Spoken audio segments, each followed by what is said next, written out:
আসলে পুরো বিষয়টি একটা হতাশাজনক বিষয়, কারণ আমি মনে করি আইসিসি তো কোনো ব্যক্তি কিংবা কোনো একক দেশের প্রতিষ্ঠান না।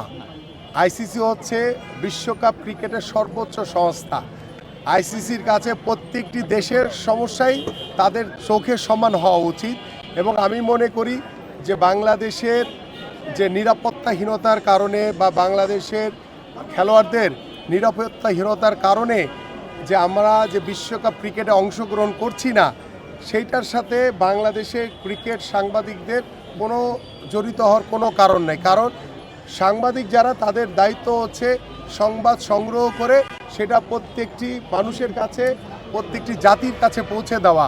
কিন্তু দুর্ভাগ্যজনক হলো সত্য যে আমাদের দেশে বা আইসিসি থেকে ঠিক তার ব্যতিক্রমটা আমরা দেখতে পেলাম, যে বিশ্বকাপ ক্রিকেটে বাংলাদেশ হয়তোবা নিরাপত্তার কথা চিন্তা করে অংশগ্রহণ করছে না, কিন্তু আমাদের সাংবাদিকরা কি দোষ করলো?